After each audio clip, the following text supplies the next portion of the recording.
Touchdown!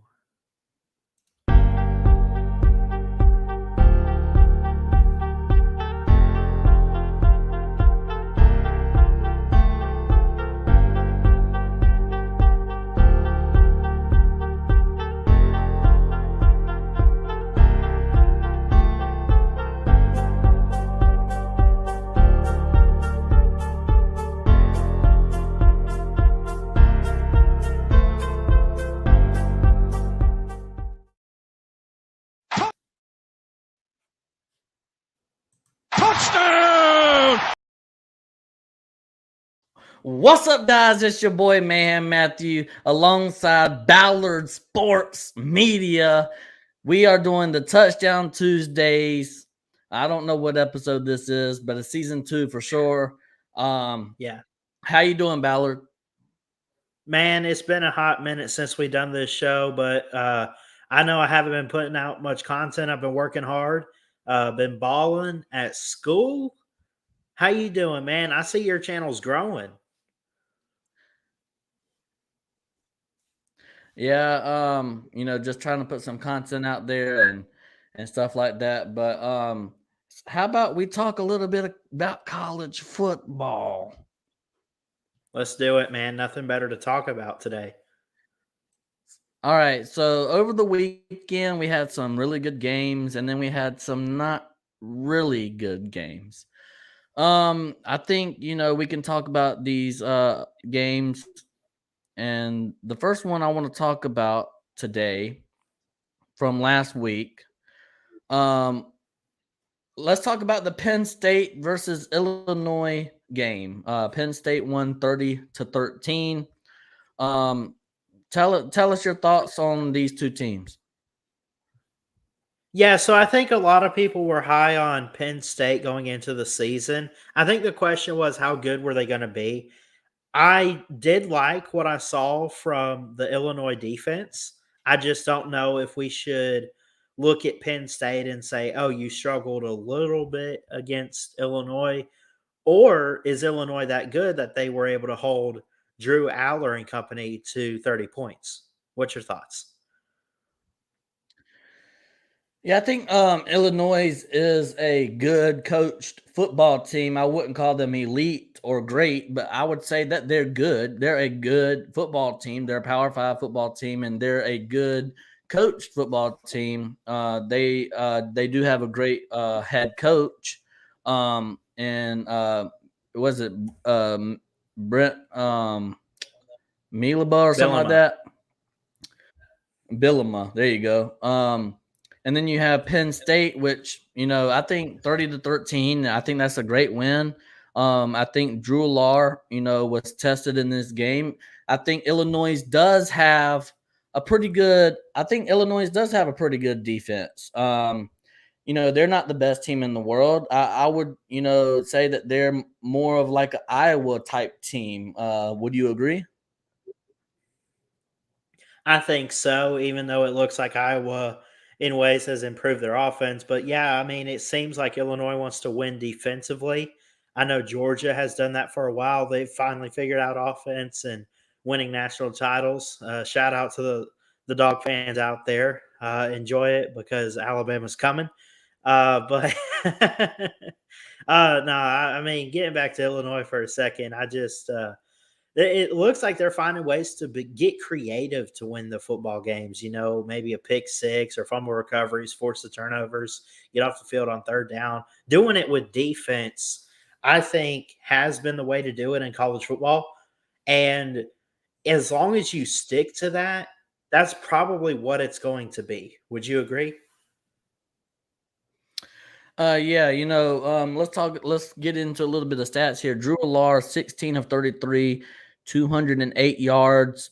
You had Allen, 13 carries, 54 yards in the touchdown.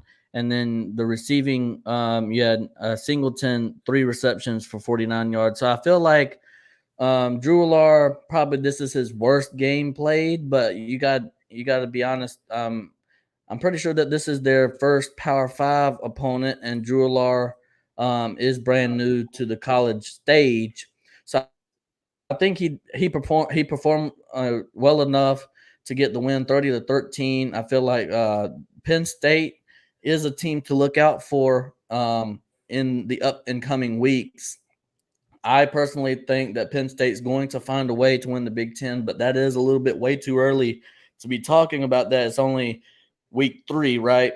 You got Altmaier on the Illinois side, 15 of 28, 163 yards, and 4 interceptions. I think that 4 interceptions is the story of this game. I think Penn State had a very defensive game. I think their defense. I think Penn State's defense is pretty elite, if you ask me. Then you had Love the third with 12 carries, 55 yards, and a touchdown, and then Williams with 5 receptions for 63 yards.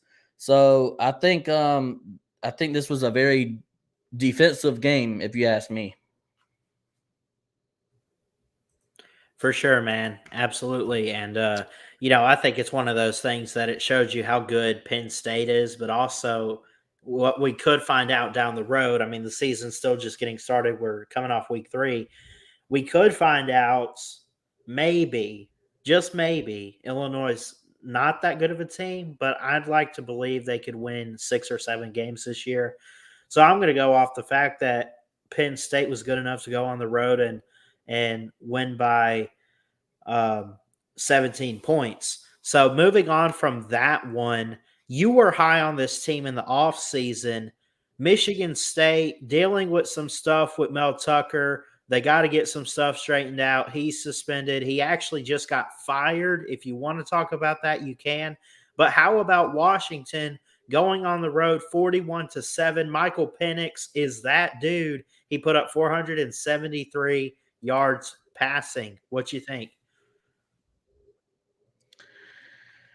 So I'll talk a little bit about Mel Tucker's situation a little bit, and this might be controversial, but this is how I feel, right? I'm gonna just say this, right? I don't know how else to say it. I'm gonna give you Mel Tucker, he did come out and say, yes, I did the 5-knuckle shuffle, as you would, over the phone. I did do that. That's what Mel Tucker said, right? I mean, Mel Tucker admitted to doing that. There's 2 sides to every story, and I think the truth lies somewhere in the middle, right?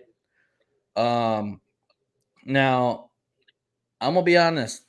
Uh, Being on the phone for 36 minutes and you're saying that you was uncomfortable, and I just don't. My question is, why didn't you hang up the phone? Right? That's my question. And my next question is, this is not the only phone call that they've had. They've had several different phone calls throughout months and months. They started out as friends, and then they got a little bit more than friends. Mel Tucker has opened up about him and his wife being estranged for a long time, and then forming this relationship with Brenda Tracy, right? Now I don't know exactly what happened, but I do know what was put on the internet, and as far as I know, I do think it was wrong for Mel Tucker to do what he did. But at the same time, if you had enough time to record the phone call, you probably had enough time to hang up the phone call, right? Yeah, no doubt about that. I mean, you're in this situation, and I'll try to be careful because, I'm in the public eye and I'm working to be this sports journalist. So I'm going to try to be careful with how I address this situation. He knew what he was getting himself into. This wasn't he fell into a trap. He knew what was going on, and like you said about the phone conversation and everything, he just like he knew what was going on. He had it recorded and everything. It got leaked out, and he knew he was guilty. He knew he was in the wrong, and he got suspended and ultimately got fired, as he probably should have been. And uh, well, hell, I mean, there is no probably about it. He should have been fired, and he did get the punishment. Down comes the hand. So, I mean, that's really all I got on that. I really don't have much to say other than from a Christian standpoint, be praying for Mel Tucker that he finds his way again.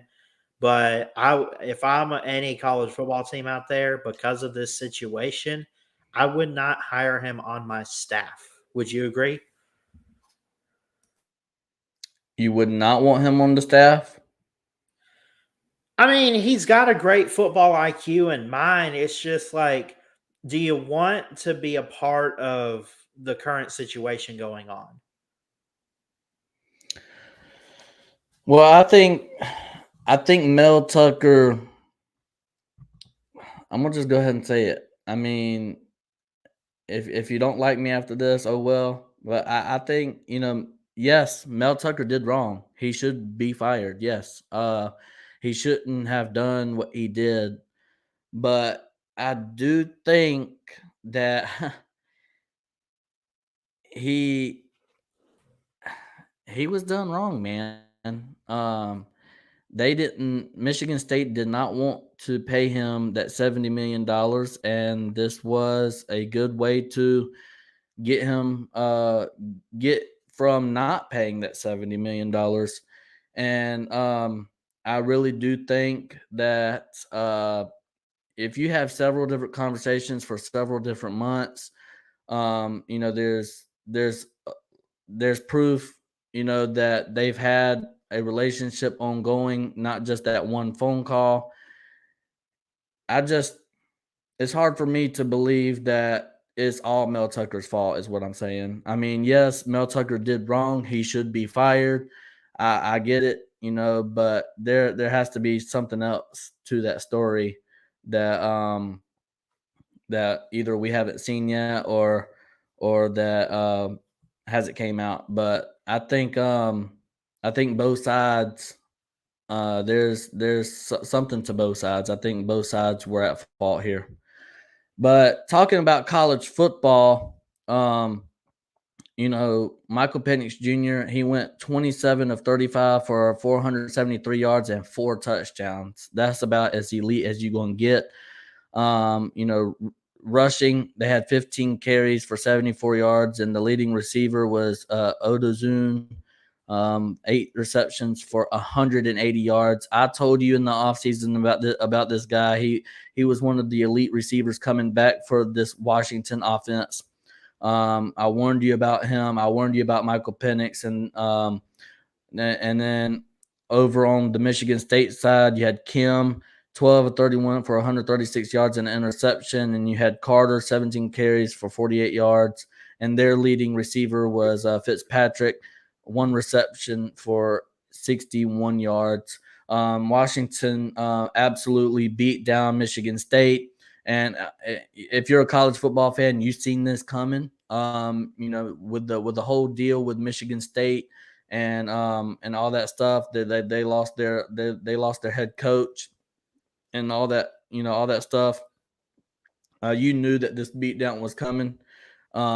Just a lot of outside noise, and you had to also play a game. So I I seen this coming. 41-7. I thought it might have been even worse than this. But yeah, I think we all saw this coming.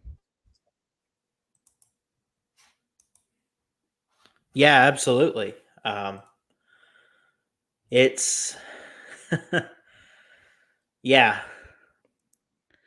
But I do want to say one more thing. I do want to say one more thing. I do believe Mel Tucker done wrong, right? I do. I want to clear the air on that. I do believe Mel Tucker did the wrong thing, right? He has no reason to be doing that. Their relationship should have stayed at a professional level, right? So Mel Tucker, making 70, $80 million, he was thinking with the wrong head, right? And it cost him, right? So he did do wrong, But at the same time, there's two sides to every story, and I always believe that the truth lies somewhere in the middle. And do I think that it was all Mel Tucker's fault? No, I don't. I don't think it was 100% Mel Tucker's fault. But with him being a leader of this Michigan State team, he should have known to keep his meat in his pants and not to do that, right? He's making 70-80 million dollars. So, you know, take that for what it's worth. But anyways, that's my final thoughts on that. I'm not talking about that again. It's just a very Yeah. controversial hot button topic, but that's just how I feel. Let's talk about um let's talk about the Ole Miss versus Georgia Tech Yellow Jackets. Ole Miss steamrolled in this game 48-23. Give me your thoughts on this. That was it was honestly a really good game. I thought. I just think that it wasn't as close as maybe some people thought it should be. I understand too that because from my understanding, there were a lot of um what am I trying? Oh, uh, there were a lot of Tech fans that were kind of upset with this outcome, but I don't think they should be upset with this outcome. I think you played a good team. I thought they played very competitive. Haynes King was the lead passer of the game. They just couldn't stop what Jackson Dart did with his legs. Had 136 rushing yards. Haynes King had 307 passing. And you just got outscored. That's really all it was. And you played probably the best offense, not necessarily in college football. I'm not ready to say that about Ole Miss yet, but I think they could be the best offense in the SEC right now. What's your thoughts? And keep in mind, guys, he's a Georgia fan. Well, the best. I mean, they did struggle. Ole Miss did struggle with Tulane last week, and Ole Miss has not. I mean, this week, Ole Miss has a chance. Lane Kiffin has a chance to get the best win of his whole career, winning at Bryant Denny Stadium over Nick Saban. But I'm gonna be honest, even even if Ole Miss comes away with a win here, is that really a good win? I mean, you beat probably one of the worst Just go Saban ahead and say teams it. ever. Yeah. Yeah. I mean, Ole Miss, they have to prove a little bit more than just beating Georgia Tech. I mean, they at halftime it was 10-3. And then Ole Miss just had a little bit more depth, and just I think that fourth quarter, Ole Miss scored 24 points, and I think that was the difference in the game. I think it was close until the fourth quarter. They just ran away with it. Um, Jackson Dart had 10 of 18, 251 yards and a touchdown. Jackson Dart was also the leading rusher with 14 carries, 136 yards, and two tutties. And receiving, Watkins had 4 receptions for 119 yards and a touchdown. Haynes King, 26 of 28, 41, 307 yards and 2 touchdowns. And then Haynes, the running back, had 19 carries for 72 yards. And then Singleton had 5 receptions for 97 yards and a touchdown. But I think Georgia Tech just they played 2.5 quarters, and it just all fell apart for Georgia Tech. I think depth won this game. I think Ole Miss just overpowered them late in the third and the fourth quarter. So I think that's the story of this game. We'll see next week how Lane Kiffin does against Bama.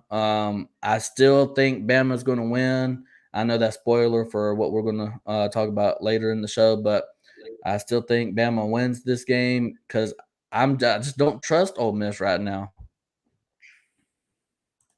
I don't trust him either. I mean, there obviously are some flaws, and we kind of talked back in the offseason about who should be the quarterback, and they ended up going with Jackson Dart, which I don't think is a bad decision. But do you think that they should give Spencer Sanders a try at quarterback maybe this next game? Like, should they switch it up a little bit? How should they approach it? Well, I heard Lane Kiffin talking, and he said that the quarterback battle is still ongoing. This is, Jackson Dart is just not the starter for the whole year. I mean, if Spencer Sanders does look good, then he's going to get his chance. Now, whether that actually happens is still a question out there. But I've heard Lane Kiffin talking about the quarterback situation, and people want Spencer Sanders in there, and we'll see if Spencer Sanders gets his chance. But I don't think it's going to be against Alabama this weekend, because you need look. Spencer Sanders is a very well veteran quarterback, but you need somebody that knows the system like Jackson Dart does. He's been in the system. This is his second year under the system. Spencer Sanders was with Oklahoma State. What's going on with Oklahoma State? I have no idea. They're just falling apart, aren't they? But Yeah. yeah. With that being said, I think Jackson Dart still gets the start for the Alabama game, and we'll see what happens. I still think Alabama wins this game, but it's going to be one ugly game, and I think it's going to be. Actually, I think it's going to be more of a defensive game than anything, because I just think Ole Miss is going to come out to play, but I think Alabama's defense is going to come out to play as well. Um, let's talk about Georgia versus South Carolina here. Yeah. I'm a Georgia fan, and it would be wrong of me not to talk about the Georgia South Carolina game. I want to know your thoughts first, from an outsider looking in. I want to know kind of your thoughts of this Georgia South Carolina game. The offense for Georgia just wasn't as explosive as it had been in maybe the other games. And I think part of it was they just played a tough team. I know they were at home, but I think you got to give South Carolina some credit. They got some guys on defense, and they definitely have some playmakers on offense too. But obviously, Georgia's elite on the defensive side of the ball, and they were able to shut it down. I just think that Georgia had some trouble at times on offense and probably could have and should have scored more. But at the end of the day, you tip your hat to Carson Beck for what he could do. And, it's not like they played a scrub team. I mean, South Carolina's in the SEC. And they've played you guys pretty tough in recent years. They got you a couple years back in like 2019, at Georgia, by the way. I understand Georgia has evolved from that loss, but at the same time, this year's Georgia team, I just got to call it like it is, man. And I'm not trying to say this because it's Georgia or anything. I just don't see a three-peat for you guys. I just really think someone's going to get to you, and it's probably a year for someone, maybe like a Michigan. Well, I'll say this. When's the last time somebody actually three-peated? 1936. I mean, it's Right. extremely difficult to three-peat. Do I It was think Minnesota Georgia too. is a playoff? Yeah, Minnesota, right? And Yeah. what are they doing now? Didn't they lose to North Carolina? I mean, they're Yeah. no good, right? And but I'm just what I'm trying to say is, I'm gonna say this. Now, this is a hot take, but I don't know what we're doing in the first half. I just don't know. I really haven't really uh came to. I mean, what are we doing in the first half of these games? And I want to blame Mike Bobo. I really do want to blame Mike Bobo, because why we have a 4-star quarterback and we're not taking early shots downfield. We're not taking shots downfield early in this game to try to punch a team in the mouth early. I don't think since the season has started, Georgia has not scored on the first possession at all in any of the games that we've seen by Georgia. We have not scored a touchdown. And that is head scratching to me. I mean, once we play an elite team, they're going to come out and punch us in the mouth. I mean, South Carolina scored 14 points in the first half, and we only scored a lousy 3. Imagine we do play a Michigan. You talked about Michigan. Let's say Michigan gets up 21-3. Are we going to be able to come back? And because Michigan has a pretty good defense. This is not. Are we going to be? Are we?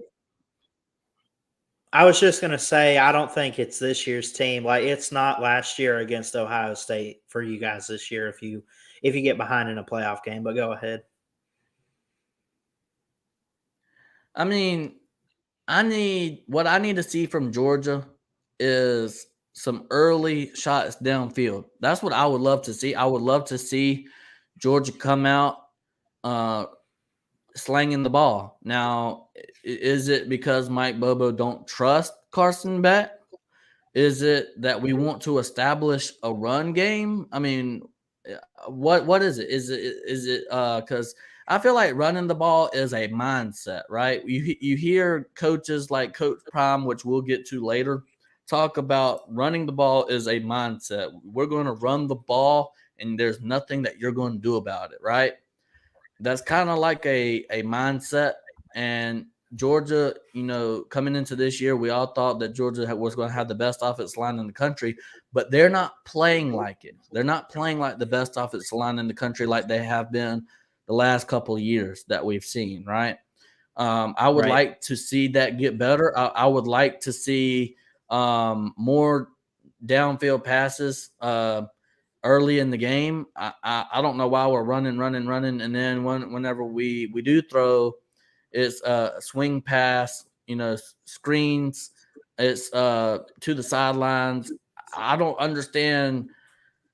We got Carson Beck, 4-star out of high school, and he's been under the system for 3-4 years now, right? I just don't know. And we got dudes. We got Dominic Lovett, Robert Thomas, Rosemary Jackson. I mean, we got guys. We got Brock Bowers, Oscar Delp. I could keep on going. We got receivers for days, right? Right. And I understand our leading receiver is injured right now, but we're not Ohio State. I mentioned this in the video that I made. We're not Ohio State. We're not Alabama. We're not going to come out here and say, well, if we had our wide receiver, we probably would have won this game 38-14 or 45 or whatever. We don't do that. We're next man up mentality here at the University of Georgia. I don't make excuses like that. Okay. And we have depth, and I think that's what won this game. This past weekend, Georgia just has more depth than South Carolina. Georgia, it just has more talent than South Carolina, and that's what won this game. I felt like South Carolina had a better game plan in the first half, and I think in the second half, now there's something that I want to read from my I got this earlier. I'm glad I'm talking about this because I wanted to talk about it. Kirby Smart said Kirby Smart told Georgia running back Jacob Hardy why he didn't tear players up at halftime versus South Carolina. He said, I was about to tear y'all up, but right before, hold on real quick. It says right before I walked in, a sports psychologist for us walked up to me and said, don't get on them. Y'all got this. Just go play by play. I want to get your thoughts on that. I'm sorry. I was checking the comment section. So you said Kirby Smart had said what? Kirby Smart had said he told running back Jacob Hardy why he didn't tear players up at halftime versus South Carolina. And then this is his quote. I was about to tear y'all up, but right before I walked in, a sports psychologist to me and said, "Don't get on to them. Y'all got this. Just go play by play." I want to get your thoughts on that. I mean, has his mindset changed a little bit on this season? I mean, play by play, just go like, taking the next play. And I mean, that's a Nick Saban type of thing right there. Cause Nick Saban is always talking about how can you get better the next play. And I don't know if that is, transferred over to Kirby Smart's mentality, but I think it's something you don't need to frown upon, Mayhem. I think you need to love that mentality because kids are going to make mistakes on the football field. You can't expect them to be perfect. You just got to expect them that they give it their best and take it one play at a time. Right. So maybe, And maybe his Georgia, mind, I'm gonna give you another maybe his I'm gonna give mindset you has changed. another stat here. I'm gonna give you another stat here. Spencer Rattler was the real deal versus Georgia. You've seen whenever Georgia has problems, it's always versus an elite quarterback. Going back to Bryce Young, and then I'll go back all the way to Baker Mayfield. Remember, Baker Mayfield was whooping our tails 31-14 in the first half of that Oklahoma Georgia game in 20, I believe that was 2017, right? Mhm. Baker Mayfield, Bryce Young, CJ Stroud, Spencer Rattler, right? Always have troubles with good quarterback play. And he was 22 of 42, 256 yards, a touchdown. Now, these two interceptions came late in the fourth quarter. So just looking at the stats is not going to tell you the story.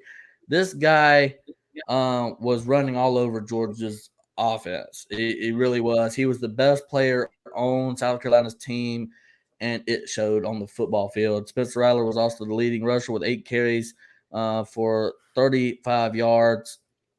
And then Mr. Blake was the receiving guy, 5 receptions for 86 yards. Carson Beck, 27 of 35 for 269 yards, but 0 touchdowns. Got to work on that.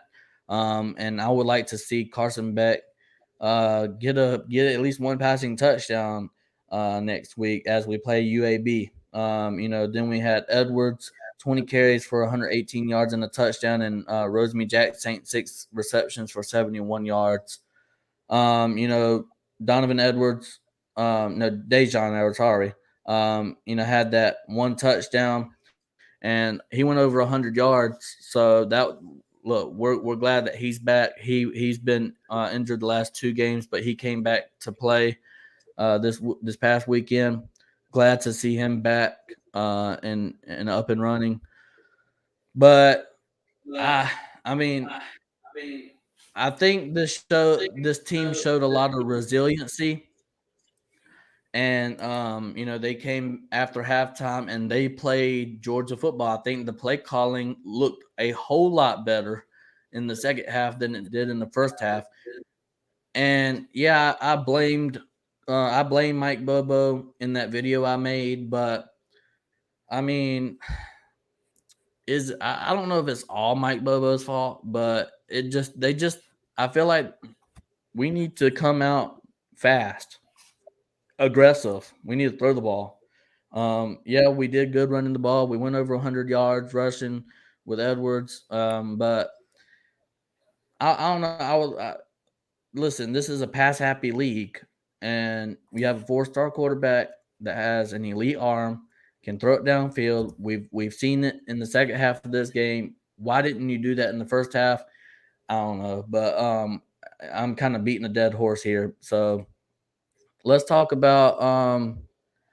I'm trying to get the important games here because I don't want to go, do the the easy games. I want to do let's do 2 more. Let's do the Florida Tennessee game. What went wrong for the Tennessee Vols? Defense fell apart. I thought towards the end, and the offense fell apart too. I mean, Joe Milton was the lead passer but they couldn't stop the run. Trevor Etienne had 172 yards. Brew McCoy had 94 receiving yards. I didn't think they were that explosive. I mean, they had some big plays, but I just think they had a hard time finding the end zone, and their defense fell apart too. I think the environment probably played a role. Going to the Swamp is tough. Tennessee hasn't won there. I don't know if they've ever actually won there. I know they've beat Florida before, but they just I mean, you can't blame it on the hot dogs. For sure. I couldn't help that one. I'm gonna be honest with you. Shout out to Shane Beamer. I mean, just like just like Lou said, um, mustard goes good on the hot dog, right? So, Right. I don't know. Tennessee. Hey, There were some take people over that the was telling show. me, "Hey, pick Florida to win this game." Take over the show real quick. I got to go answer my phone. All right, for sure.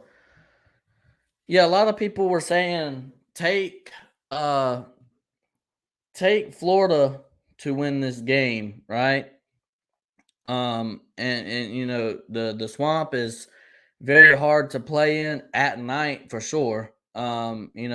Tennessee Vol fans, I've heard that they blame the refs. They had 8 bad calls. The refs wanted Florida to win. I don't know. I mean, I know there was a couple bad calls, but was that enough to make this game any different? I mean, was the refs blocking up front for the Florida Gators and getting the ETN first downs the whole game? I mean, was the refs playing bad defense for Tennessee? Right? I don't think the refs was all at fault for Tennessee losing this game. I mean, Tennessee just lost the game. I feel like if even if them bad calls were not called, right, then I still think Florida Gators probably win this game. It might have been a closer game, but you lost by 13 points. And to me, Florida was just ready to play. They had a better game plan. They had a better scheme. They just outcoached Josh Heupel in this game. And that's the big difference in the game. I think Graham Mertz did not do anything to lose the game for Florida. Did not make any crucial mistakes. And he was more of a game manager in this game. Handed the ball off to Trevor. I think it's Trevor Etienne. Yeah. I get the brothers mixed up, but I'm pretty sure it's Trevor Etienne. And then, he handed the ball. He threw the ball to his best receiver, right? What's that guy's name? I'm drawing a blank right now, but Wilson. what's his name? No. Goodness gracious, You're can't talking believe about for I'm Florida, right? drawing them. Yeah. Let me see. Montrell Johnson or Nope. I don't know. Ricky I don't Pearsall. know. There you go. Oh, yeah. Can't forget him. All right. Flaming Sports Media, what's up, man? He said, I thought Tennessee was going to win the game, not because they are better, just because I thought Florida was that bad. Florida is still bad. Florida still is a bad team. I think Tennessee is just a bad team as well. Tennessee has a lot to clean up. They definitely have a lot of problems. I feel like Joe Milton is not it at Tennessee. I think remember this, guys. Tennessee has a new offensive coordinator. They have a new quarterback. They have like a couple receivers gone to the NFL, Cedric Tillman and Jalen Hyatt. they had a really good offensive lineman go into the NFL, and then preseason, I believe that they was pretty banged up on the offense and defensive line, and also you lose some guys, the little bit of good guys that you had on defense to the NFL as well. Tennessee is a new team. I'll go ahead and say that Tennessee is a completely new team, and for people that was saying 11-1, possible 12-0 was just being delusional about this Tennessee team. I said 10 and Hey, I 2. I said did say that. 10 and 2. What's that? Oh no, I said that. I said that about Georgia. Never mind. I was thinking Tennessee because the only loss that I had for Georgia was Tennessee, but I think I'm going to change that. Yeah, I mean, I think I think I, Tennessee I think I pegged them. I will. pegged them around 8-4. Yeah, that's about right. 8-4. I said 10 and 2, but I'm leaning towards. I think they can bounce back from this game and go possible 9-3. But Florida's still a trash can team. Tennessee is just in the trash can with them. I mean, Yeah, this was a home game for Florida. This was a statement game for Billy Nappy Hair, right? And I think, Florida really needed this win. And I think the atmosphere was there. Billy Napier was talking about in his press conference that this was the best crowd that some people have seen in over 15 years. So maybe yeah, that, tells the tale of this game. That was the problem that Tennessee had versus Georgia is the crowd. And they had a much better team than they do this year. So all that stuff factored in. Florida definitely showed up and showed out in this game, but I think Florida goes back to the trash can.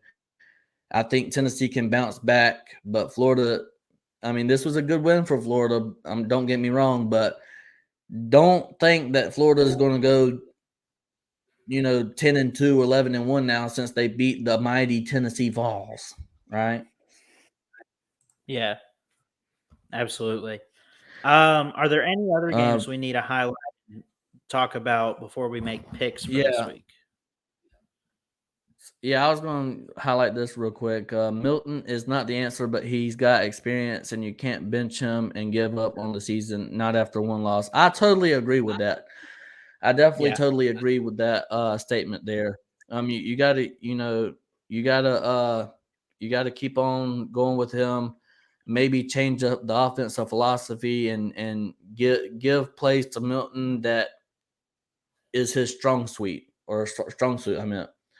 But one more game I want to talk about, and then we'll do the pick'ems. Is the title of this video, right? The title of the video: Colorado versus Colorado State. I know a lot of people went to bed, but if you did not go to bed, you seen a great game. This was a really good game. It went down to the wire. You thought Colorado State was probably going to win this game, but guess what? Shador Sanders and the Colorado Buffaloes offense had it on the 2-yard line. The 2-yard line went 98 yards, scored a touchdown, went for two, tied the ball game up, went into overtime, and won this game. And you've seen a lot of resiliency from the Colorado Buffaloes. They had, especially Shador Sanders, he had that game on his back, and he did exactly what his dad thought he was going to do. 38 of 47, 348 yards, 4 touchdowns and an interception. Rushing, 10 carries for 57 yards. And receiving, Weaver had 9 receptions for 98 yards and a touchdown. On the Colorado State, you had their quarterback go 34-47, 367 yards, 3 touchdowns, and 3 interceptions. Rushing yards, you had Johnson with 15 carries for 54 yards. And then receiving, it seems like they couldn't even stop Horton. They had 16 receptions for 133 yards and a touchdown.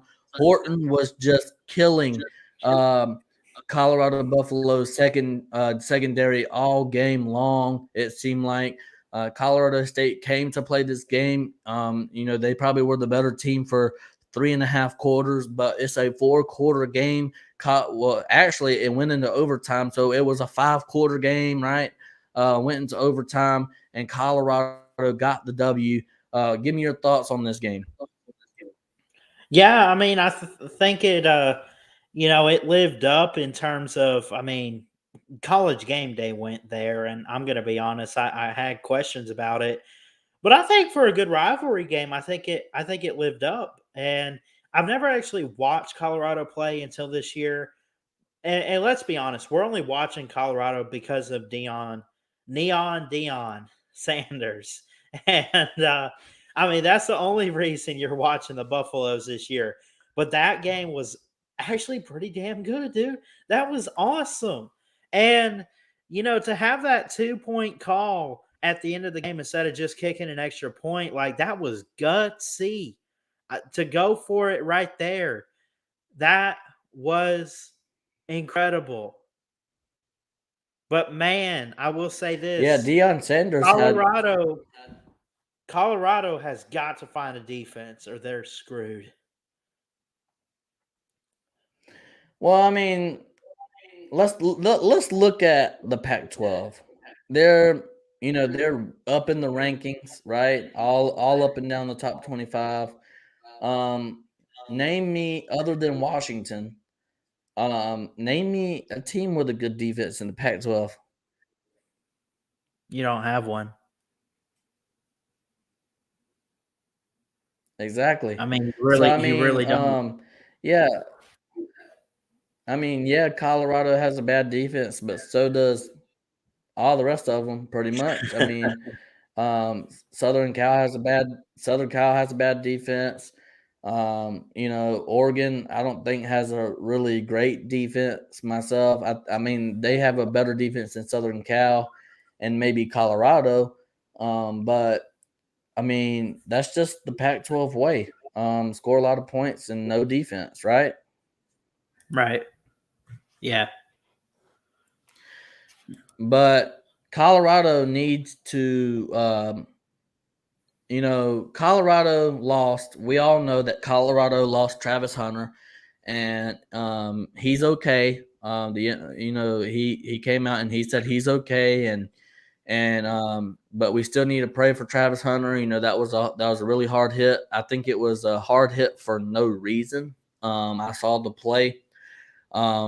I think it was a hit that was unnecessary, and that's why he got the penalty for personal foul, right? And then it just seemed like Colorado State, was just trying to beat up on them guys. I mean, even late in the fourth, I think it was either late in the fourth or it could have been in overtime. That hit on Shedeur Sanders. I mean, it was just he kind of like speared him, right? It seemed like they were playing. They It was were like playing to WWE hurt out people, there. and look, Yeah. exactly. Colorado State thought they were like Goldberg or something like that, trying to play football.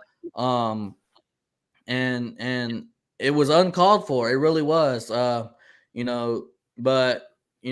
shout out to the guy that made that big hit. He shouldn't have made the hit, but there's no reason for him to get death threats. After the game, he was receiving a lot of death threats because he injured Travis Hunter. And Deion Sanders came out and said, this is just a game of football. He was trying to make a play, and whether you believe it was not called for or not, you still should not be doing the whole death threat. There's no need for somebody to receive death threats. I agree. It's uncalled for. But It's childish. It's immature. I mean, yeah, for sure. And but I think Colorado is proving a lot of people wrong, especially you, Ballard. You said they were only going to win 1 or 2 Yeah, games. that They're was currently funny. 3-0. So I said on this show that they were gonna only win like 2 games, and I think I said one of them was like one of them was Colorado State, but I can't remember what the other one was. I said 2 wins on this show, and I did a probably preview Arizona or video. something. Probably Arizona, but yeah, they look good, Yeah, man. yeah. I mean, They're shocking. now we're gonna go into the pick'ems part of the show to end the show, but let's answer the question of today's show. Can Colorado upset Oregon? So let's start off the pick'ems with Colorado going on the road to Oregon to play the Oregon Ducks. So can Colorado upset Oregon, Ballard? I think they can. The question is, will they? I think it's there. But man, have you watched Oregon's offense? I know they've played a bunch of scrub teams. Just be honest, call it what it is. But 81 points and like 90 something points the other night. Actually, that was a different game. I'm sorry. There was a game with like 90 something points, and I'm just like, holy crap, what's going on in college football? But they put up 81 points in one game, and I'm just like, Bo Nix lit up some defenses so far, man, and it's incredible. I'm gonna go ahead and share screen the ESPN pick'em. Um, but to go ahead and let you guys know, I think Oregon's the first loss for Colorado here. I really do. If they could put a stop to Bo Nix and this offense, I'll be shocked. But I just think Colorado, the beast has to fall at some point. Right. I'm gonna give you my prediction here. If this was at Colorado, I'd be picking Colorado.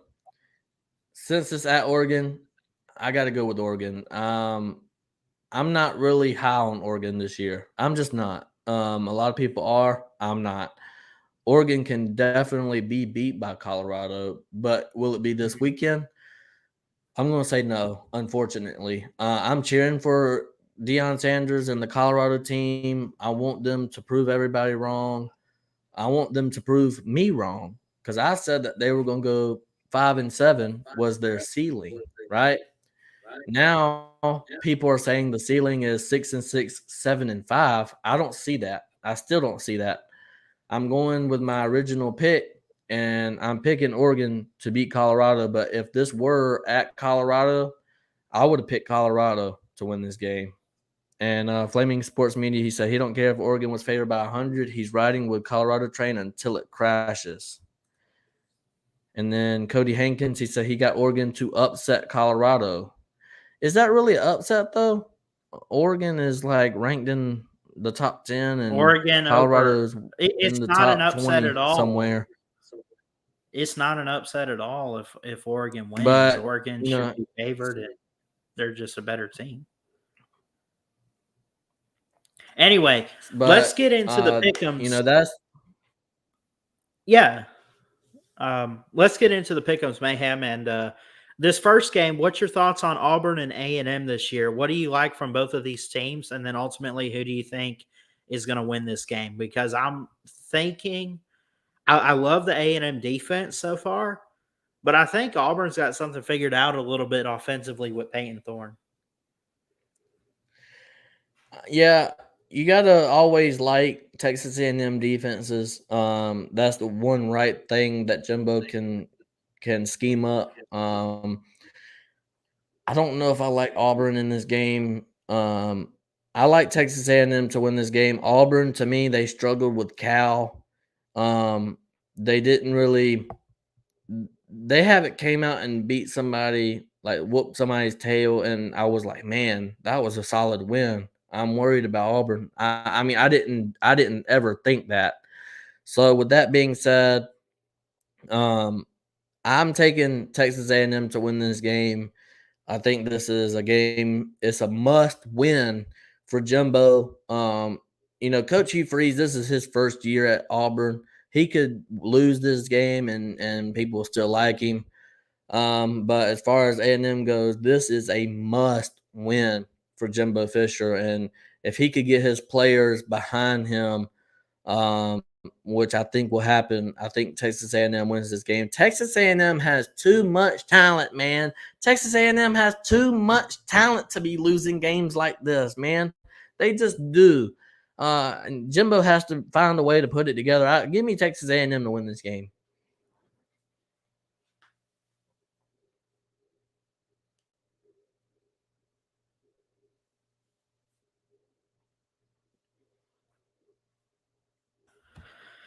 Sorry about that. I had to get this thing off my screen so I could even hit the unmute button. So I was able to hear some of what you said. I apologize for stepping away. My grandfather just got home, but I'll say this about this game. I like Hugh Freeze so far this year. I think that he's doing great. But like I said earlier, something about the beast has to fall at some point. They look good. A&M looks pretty good too. With their only loss, what was it? Did they lose that Miami game? Is that who they lost to? Yeah. Yep. Dang, that's tough. I look at this. I mean, they have like a 67% chance to win. It's at Kyle Field. It's not a night game. Texas A&M by 8 points. I also look at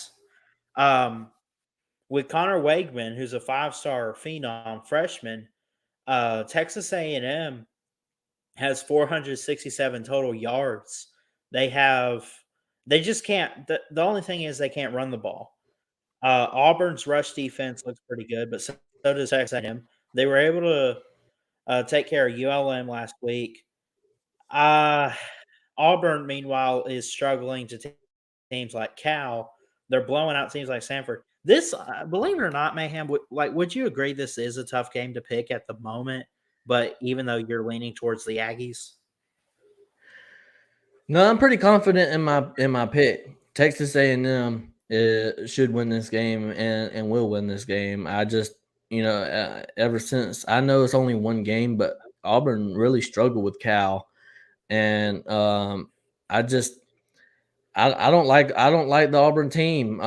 Look, I in my preseason prediction, I had Georgia losing to Auburn. So don't come at me, Auburn fans. Right? I had Georgia losing on the road at Auburn at Jordan-Hare. So, but I just don't like what I'm seeing from Auburn right now. I don't like the playing ability. I think Texas A&M lost to a good Miami team, and I think Texas A&M is just they have way more talent than Auburn right now.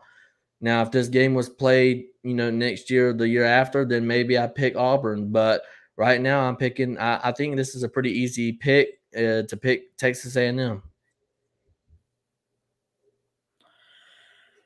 I want to see Auburn do pretty good under Hugh Freeze. The first year's off to a good start. I'm in doubt about this game, and I have a rule, Mayhem. You know what that rule is? When in doubt, go with the home team, huh? Yes, sir. I'm gonna go with the Aggies here because I'm in doubt. I think Auburn takes their All right, first L. I think they play it close, though. I want to go ahead and answer Flaming Sports Media's question. It says, what game are you most excited for this week? I'm gonna go ahead The next one.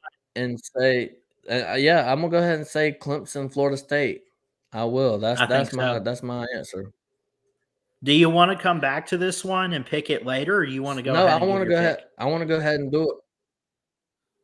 Okay, I want to go ahead and give my pick. I'm pretty confident in this one. I'm pretty.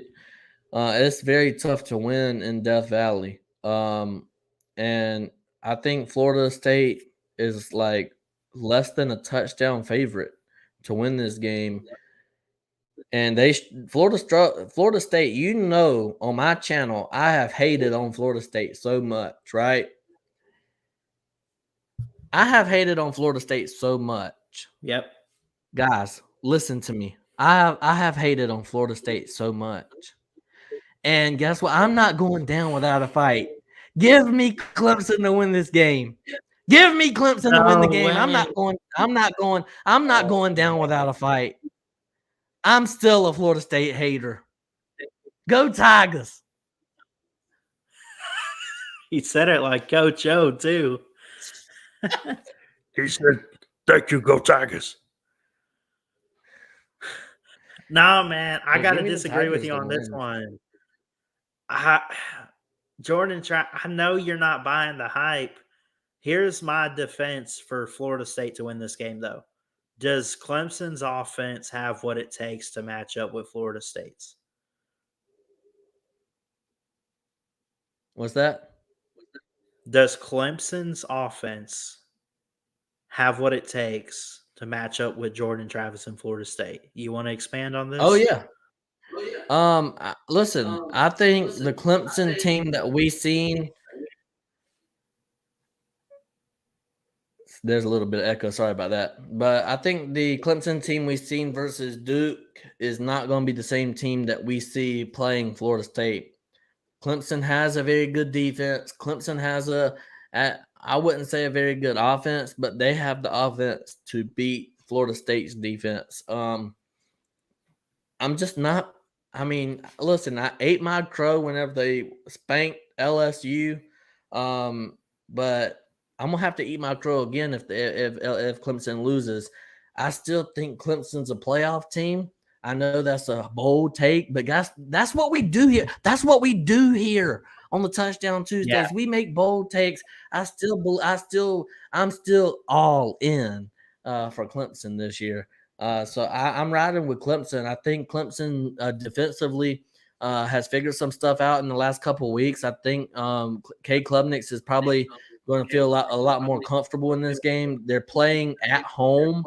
That's got to do something for K Klubnik. I think some receivers can step up in this game to make plays for the offense. I think they have. I think Clemson has arguably the best running backs in the ACC right now. That's a bold take as well, but I just believe it to be true. And so I'm riding with the Clemson Tigers, man. I'm going to surprise you here because I know I asked you that question and I know that I sounded in defense of Florida State. I like Florida State to possibly win the ACC. I also have been kind of mixed on does Clemson get back to the playoffs? I know we've kind of talked about that. I flip flop back and forth. Clemson has a pretty good home streak in the country. They're pretty good at home. I like the talent of Cade Klubnik. I got, a lot of respect for him. I also, on the defensive side of the ball, Thompson High School, 5-star freshman, Alabaster, Alabama, Peter Woods, baby. This kid has been great so far. Let's bring in the money and let's beat those Seminoles. I'm gonna pull for the Tigers this Saturday, man. I love For Florida sure. State. I know we both do. We both do.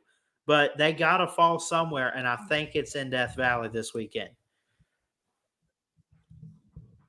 You said we both what? I said we both pull for the Tigers this weekend. Okay. Because you Woo. got I thought Clemson you too. said we both. I thought you Something said else? we both like the Florida State. I thought you said we No. both like the Florida State Seminoles. I was about to say, have you been watching me here, Matthew? Goodness. I am not I don't on know. the train. I'm still not on the train. Yes, I made a video eating my crow saying that they're a pretty good team, but I'm still picking Clemson. Okay. Well, probably don't have much thoughts on this, to be honest. I haven't really watched much of these teams other than the Utah Florida game. What do you think about UCLA being ranked 3-0? It's at Utah. I'm pretty high on what Utah's doing. By the way, remind me again, but Cam Rising is out, right? Yeah, he's out. Probably going to be out for this Dang, game too. this is tough. So with that being said, um, I can't think of his first name. I know his last name's Kelly, but UCLA head Chip coach Kelly. Chip Chip Kelly. Kelly. There you go. So Chip Kelly is a good head coach. They're 3-0, ranked inside the top 25. So is Utah. I haven't really seen too much of UCLA. I'm gonna be honest. I haven't seen too much, but I've seen Chip Kelly's teams. I know what he's about, and based off of that, I think UCLA wins this game. I'm going with UCLA. I don't know how many times Utah's going to get away with playing their backups. I don't know how many times they're going to get away with it and still win games. Um, it's just hard for me to pick Utah.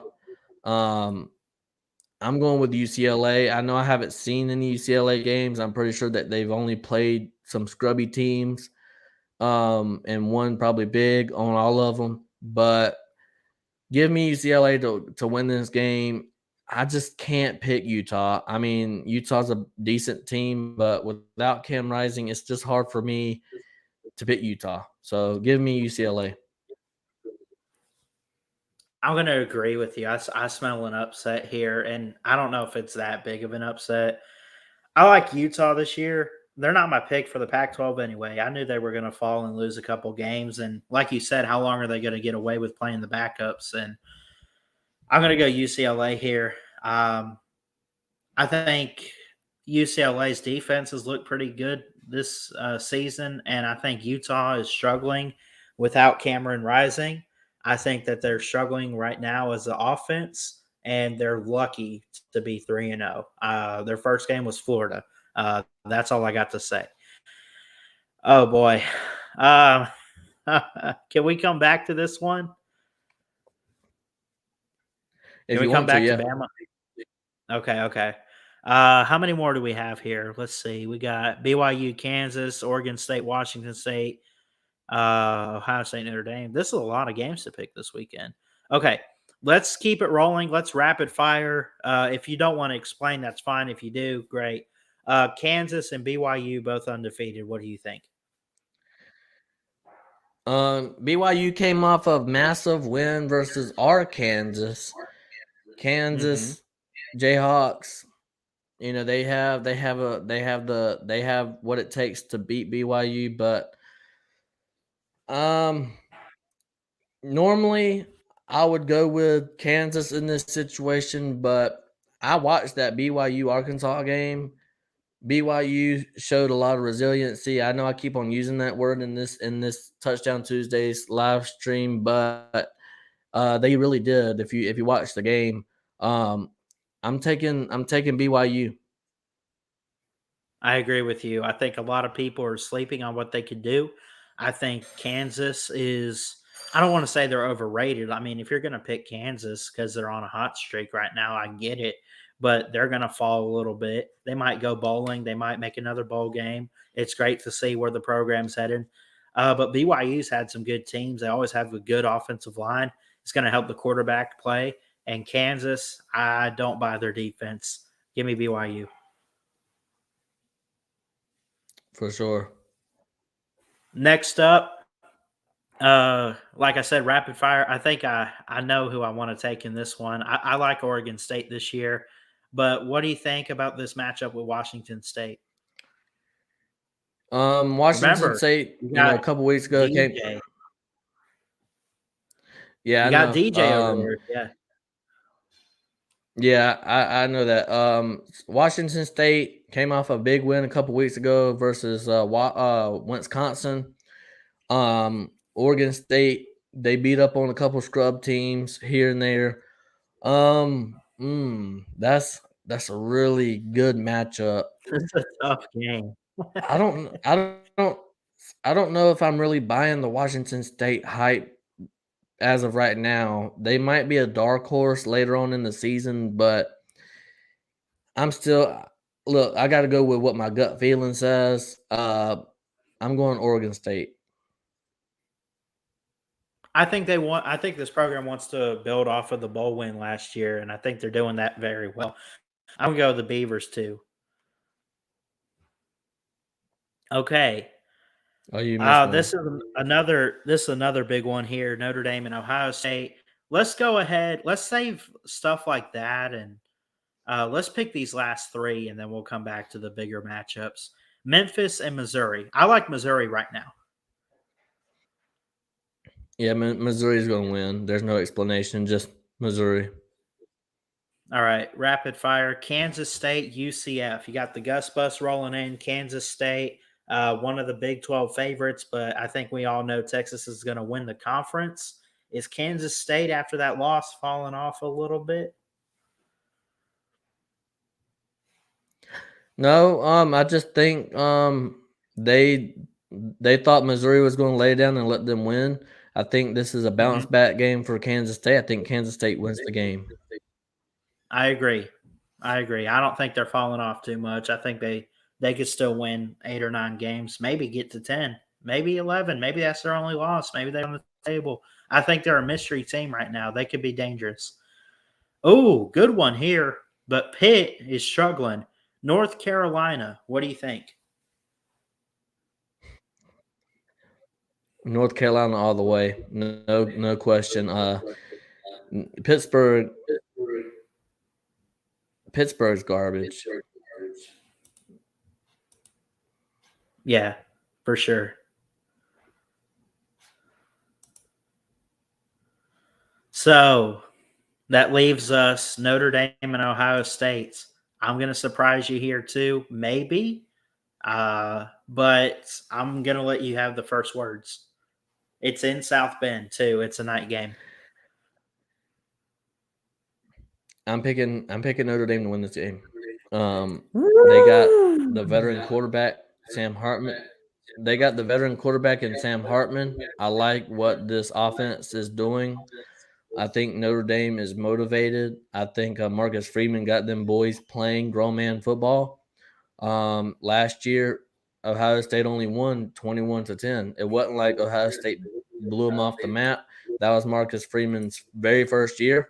Marcus Freeman got some of his guys in here through the transfer portal and stuff like that in the second year, and I think Sam Hartman is a key piece to this offense, and I think he is a leader. I think Sam Hartman is a leader to this offense. I think the quarterback play is the deciding factor to this game because I think they're pretty matched up equally on the defensive side of the ball. But it just comes down to the offense. I know, I know Ohio State got Emeka Ibuka and they got Marvin Harrison Jr. and they got studs on wide receiver. But Notre Dame's playing really good football, and it's at South Bend. Give me Notre Dame to win this game. Wasn't this was played last year, I know, but wasn't it like a 1-score game? Wasn't it that close? 21-10. Oh, so it was a couple scores. I think Notre Dame's much improved. I like Sam Hartman over whatever Ohio State's got because they're struggling to figure it out. I mean, I know they got Devin Brown, they got Kyle McCord. Like, I know the names, but it's not CJ Stroud's show anymore. And Notre Dame has also been historically known to have great defenses, put guys in the NFL, hit you in the mouth. It's in South Bend. It's a night game. It's going to be rocking. I believe College Game Day is going to be there. Give me Notre Dame. Let's go. Let's go. Yeah, I like it. 9 out of 10 picks made. I like it. The final, yeah. I uploaded it, but I don't. Hold on. Let me double check. Do I still have this? Okay. I'm going to share with you my score prediction. I do think it'll be a close game. I say 27-24, but I'm going to let you be the one that puts this in. What's the final score and how many total points is it? 1 second. Let's talk about the Alabama game before we do that. I want to talk about the Alabama game so I can get my thoughts together on the final score. Okay. So Alabama plays Ole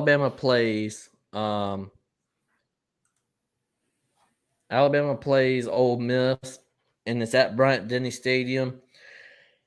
And we talked earlier about Lane Kiffin. I just don't trust Lane Kiffin in big games. I think everybody, as a college football fan, has the same attitude towards Lane Kiffin, unless you're an Ole Miss fan or unless you're a Lane Kiffin fan.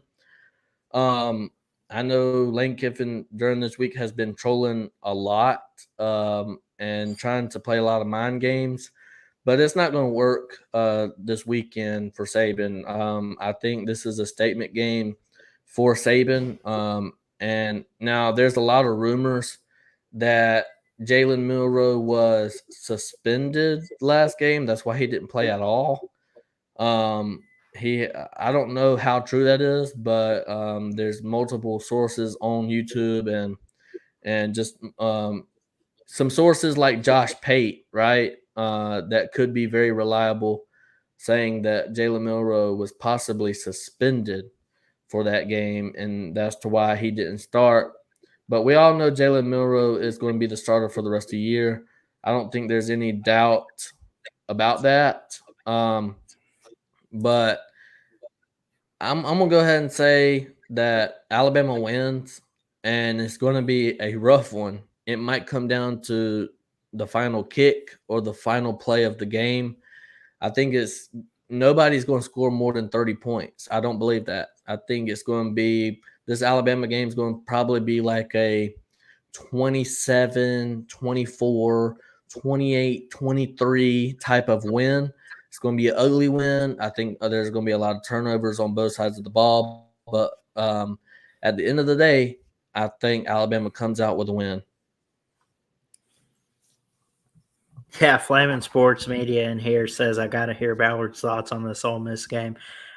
Alabama's going to be in some trouble if they don't get it together. Clean up the penalties, figure out the quarterback situation with Jalen Milroe.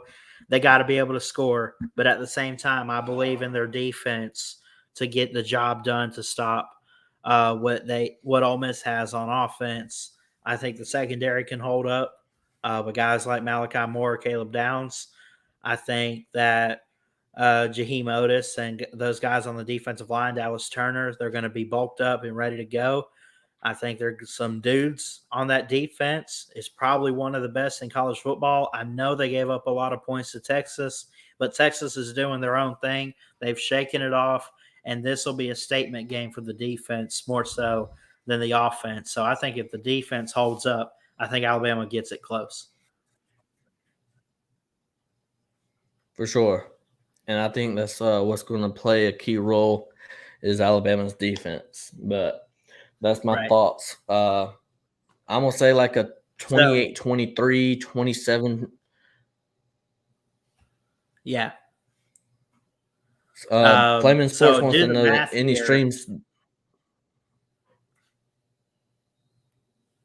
Any streams what? Flaming Sports wants to know any streams this week, Ballard. Well, we got this one. Don't forget Tidal Wave Talk is a premiere on Fridays. We'll preview Ole Miss and Alabama. I got to work again on Saturday, so I don't know what I'm going to do then. I mean, got to be at work around 2, 3 o'clock, so probably not for any of the games, but maybe if we find time on like a Thursday or something, we'll try to hang out if we can. So the Notre Dame versus Ohio State. I have the perfect score. Total score. Yeah. Notre Dame wins this game 38-31. And it might even go into overtime. I got it a little less than that. I'm going to give you mine. I'm going to say 27-24, and Notre Dame gets a field goal to break the tie. Oh, wow. I think it'll be a little bit lower. I think it'll be a little bit lower. I'm going to put my score in there. I'm going to put total points for me. So that'd be 27-24. It'd be 51 points. 51. Not 2,751. Wow. Do the math. Yeah. And what pick is missing here? What did I not pick? Hold on. Oh, yeah. I do think, I think Alabama's going to bounce back here. So let me lock them in. But I would not be surprised if um, Ole Miss makes this a game. They'll make it a game, but I think Alabama can bounce back. I Cody say bounce Higgins said he's back going to like they're listen to the still Alabama Ole Miss game on his way to Disney. Okay. Yeah, I went to Disney about a month ago or so. So have fun there. I went like whenever it was really hot outside. So, um, but it was a lot of fun. A lot of people's going to Disney this year. That's crazy. We went to Disney this past season. I mean, this past month or so, and I had some fun. I had a lot of fun. But anyways, I think we had a good show. Hit the thumbs up on both of the streams. We're streaming simulcast on my channel, Mayhem Matthew, and Ballard Sports Media channel. And if you're not subscribed to both of them, uh, give both of them a subscription. It's completely free. Not Yeah. asking any money from anybody. It's completely free. All you gotta do is hit the thumbs up and hit the subscribe button. But anyways, my final words is good luck to all the football teams out there. Georgia plays UAB. Georgia should win 43-7. Probably struggle in the first half, and then find a way to win in the second half. That's probably what you're going to see from Georgia. As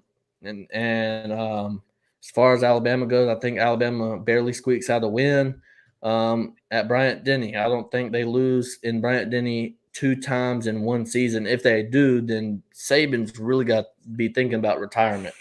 But anyways, other than that, go Dogs. Going to be another great weekend for college football. We'll see you later on here on the channel. Love y'all. Jesus loves you too. Trust and believe in him. And great things can happen for you. Roll Tide. Peace.